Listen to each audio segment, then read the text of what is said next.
You scatter it across your dinner without a second thought. But strip salt from the human body, and the sodium-potassium pump that fires every nerve signal in your brain stops cycling. Thought stops. Heartbeat stops. For 5,000 years, this unremarkable mineral was worth more than most human lives. Empires were built on it. Revolutions ignited over it. And how it lost that power is the most extraordinary part. Salt is not an optional seasoning. It is the mineral that keeps the human body alive. Deep inside every cell, a molecular engine called the sodium-potassium pump works without rest. With each cycle, it uses energy from ATP to push 3 sodium ions out and pull 2 potassium ions in. This constant exchange creates the electrical gradients that let nerves fire, muscles contract, and the brain generate thought. Without enough sodium, the pump stalls. Nerve signals falter. Muscles weaken. The mind grows confused, then silent. In the absence of balance, the brain can swell, seizures can begin, and the heart may stop. Even a small drop in sodium can tip the body into crisis. For all of recorded history, people have risked everything to secure this mineral because the alternative is not discomfort, but failure of the body's most basic systems. Salt is the hidden currency of life, spent in every heartbeat and every thought, long before it became a prize for kings or a weapon of empires. Around 3000 BC, the threat of rot haunted every meal. Without a way to keep food from spoiling, survival hinged on the luck of each hunt or harvest. Meat and fish, left to the mercy of heat and microbes, could turn dangerous in days. The seasons themselves became a test. Too much rain, too little game, and the line between feast and famine narrowed to a single bad week. In this world, salt became more than a flavor. It was a weapon against ROT. When people packed fish or strips of meat in salt, they were not seasoning. They were drawing water out of every cell, stripping life from the bacteria that caused rot. The simple act of salting food bought time, slowing the invisible armies of spoilage and letting families store protein for lean months ahead. This breakthrough changed the math of survival. For the first time, food could last beyond the day it was caught or killed. A salted ham or barrel of fish became a promise that winter might not mean hunger. Villages could plan, storing the summer's catch for the cold, and the possibility of settling in one place grew real. The power to preserve was the power to stay. Nowhere did this promise take root more deeply than in Hallstatt, high in the Austrian Alps. Here, beneath the mountain's shadow, miners carved tunnels into ancient salt beds, following veins of white rock. The Hallstatt mine, worked for more than 3,000 years, stands as the world's oldest continuous industrial salt site. Archaeologists have uncovered the tools of this prehistoric trade: wooden ladders, leather sacks, even the remains of miners themselves, preserved by the very substance they sought. In Hallstatt, salt became humanity's first time machine, turning perishable food into a store of survival and anchoring the rise of permanent settlement in the heart of Europe. The story of civilization's ascent is, in part, the story of how salt let people steal time from nature and keep hunger at bay. The ambitions of Rome ran on salt, stretching from the marshes near Ostia to the distant Sabine Hills. The Via Salaria, literally the Salt Road, cut across the landscape like an artery. Along it, caravans hauled white crystals from the coast to the heart of the empire, guarded by soldiers whose loyalty depended as much on salt as on silver. Rome's generals understood that without salt, their legions could not march, fight, or survive. Spoiled rations meant weakness and defeat. So the state did not leave this mineral to chance.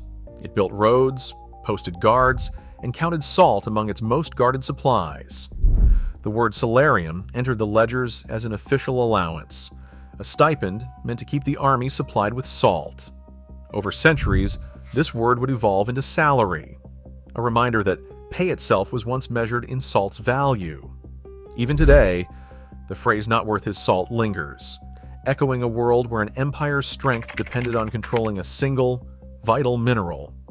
In Rome, salt was not just a commodity, it was the backbone of power, the invisible force behind the rise of an empire. In the Western Han Dynasty, salt left the realm of mere sustenance and became the lifeblood of the state. Under Emperor Wu, the imperial court seized control of salt production, stripping private hands of the right to mine, boil, or sell the mineral. State officials oversaw every stage, from extraction to distribution, transforming salt into a tightly managed monopoly. But the goal was not simply order, it was revenue. Salt taxes poured into government coffers, funding the vast and costly defense of China's northern frontier. The stones and tamped earth of the Great Wall, the salaries of garrison soldiers, the logistics of distant outposts, all were paid for with money drawn from the daily need for salt. By centralizing production and taxing every grain, the Han court turned a biological requirement into a fiscal engine. Salt, once a means of survival, now underwrote the machinery of empire, fusing the fate of a people to the ambitions of their rulers. Venice did not simply trade in salt, it ruled it. At the heart of this power stood the Magistrato al Sal, a council of officials with sweeping authority over every grain that entered the lagoon.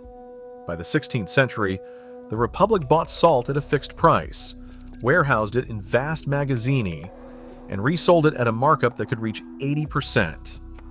But profit alone did not satisfy the Venetian appetite for control. The magistracy dictated who could import, how much could be sold, and at what price. Foreign merchants found themselves forced to route their shipments through Venetian customs, where every barrel was counted, taxed, and sometimes held back to tighten supplies.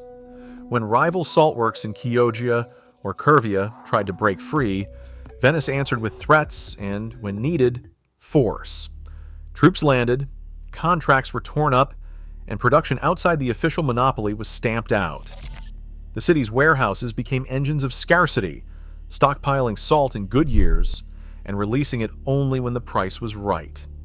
Through these levers, Venice turned salt from a basic commodity into a weapon, punishing rivals, rewarding allies, and shaping the entire European market around its own advantage.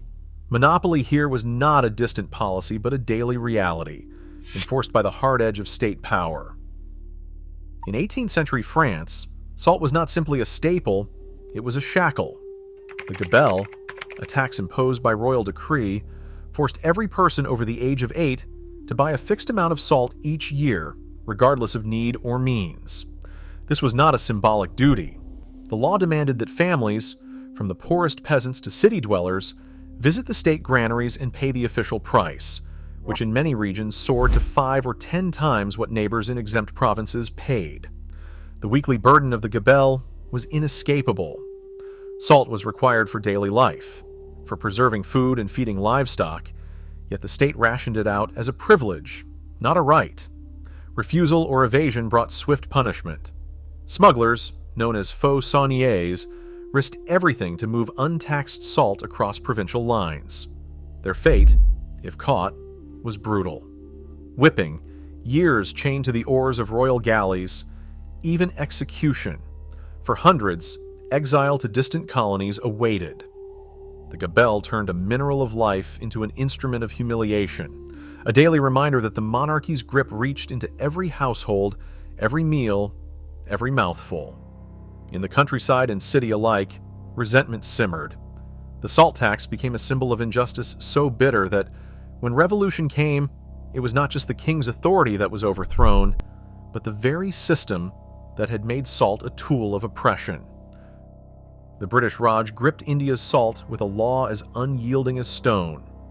By 1882, colonial rule had outlawed the making and selling of native salt, forcing millions to buy only what the government taxed and rationed. Salt, once gathered freely from the earth and sea, now bore the stamp of imperial revenue.